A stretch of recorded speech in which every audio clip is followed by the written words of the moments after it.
சற்று முன் கிடைக்கப்பெற்ற மிக மிக முக்கியமான செய்தி ஒன்று வெளியாகியிருக்கு. அதாவது திமுகவில் இருக்கும் நிர்வாகிகள் அனைத்து பேரும் அதிமுகவில் இணைஞ்சிட்டதா ஒரு தகவல் பரவி கொண்டிருக்கு.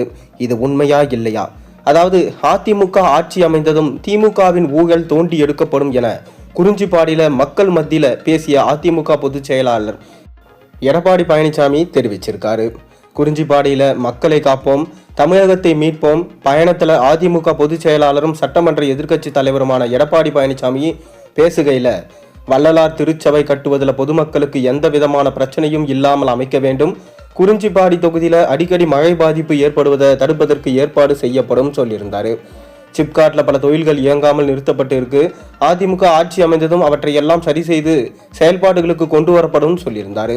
மீனவர்களுக்கு அதிகம் உள்ள தொகுதி இது என்பதனால அவர்களுடைய வாழ்வாதார முன்னேற்றத்துக்கு தேவையானவற்றை செய்து கொடுப்போம்னு சொல்லியிருந்தாரு. நெசவாளர்கள் அதிகமாக இருக்கக்கூடிய பகுதி என்பதனால இன்றைய தினம் அந்த தொழில் சார்ந்த நிலவடைந்து ரொம்பவே மோசமா இருக்கு. அதிமுக ஆட்சி அமைச்ச பின்னர் நிவர்த்தி செய்யப்படும். அதிமுக ஆட்சியின் போது நெசவாளர்களின் கோரிக்கையை ஏற்று 300 கோடி ஒதுக்கப்படும் அப்படின்னு சொல்லியிருந்தாரு. டிராக்டர் மானியம், டயர் மானியம் உள்ளிட்டவற்றை அதிமுக கொடுக்கப்பட்டது. முறைப்படி ஆன்லைன்ல பதிவு செய்யப்பட்டு சீனியாரிட்டி படி கொடுக்கப்பட்டது. ஆனால் திமுக ஆட்சியில அது திமுக காரர்களுக்கு பார்த்து கொடுத்து வராங்க. கொடுக்கப்படும் மானியத்திலையும் கமிஷன் வாங்கி கொண்டு கொடுக்குறாங்க. அதிமுக ஆட்சி அமைந்ததும் இது பற்றிய ஊழல் தோண்டி எடுக்கப்படும். இதனால திமுக நிர்வாகிகள் அனைவரும் ஒன்றாக திரண்டு அதிமுகவில் இணைய போறதா ஒரு தகவல்கள் பரவி கொண்டிருக்கு.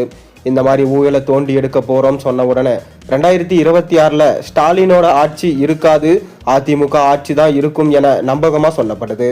மேலும் பிஜேபியோட கூட்டணி இல்லை என எடப்பாடி அவர்கள் சொல்லியிருக்காரு.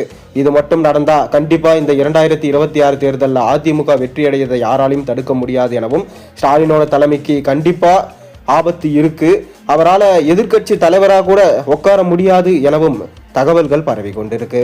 மேலும் கண்டிப்பா அதிமுக ஆட்சிக்கு வந்தா ஸ்டாலின் செய்த ஊழல்களையும் அவர்கள் நிர்வாகிகள் செய்த ஊழல்களையும் தோண்டி எடுக்கப்பட்டு கண்டிப்பா விசாரணை செய்து அவர்களை சிறையில் அடைக்கவும் வாய்ப்பு அதிகமாக இருப்பதா தகவல்கள் பரவி கொண்டிருக்கு.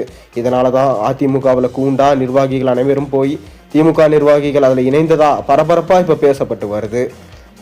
மேலும் சட்ட சீர்கேடு, பாதுகாப்பின்மை இதெல்லாம் தான் பார்த்தீங்கன்னா காரணம் என சொல்லப்படுது. மக்கள் ஒரு தடவை திமுகவுக்கு ஓட்டு போட்டு ஸ்டாலின் அவர்களை முதலமைச்சராக அமர வச்சாங்க. ஆனால் அந்த தகுதிக்கு ஏற்றவாறு அவரோட பதவியை காப்பாற்றி கொள்ளவில்லை எனதான் பேச்சுகள் இப்போ அடிபட்டு வருது. நீங்கள் என்ன நினைக்கிறீங்க? உங்கள் கருத்துக்களை மறக்காம கீழே கமெண்ட்ல பதிவிடுங்க.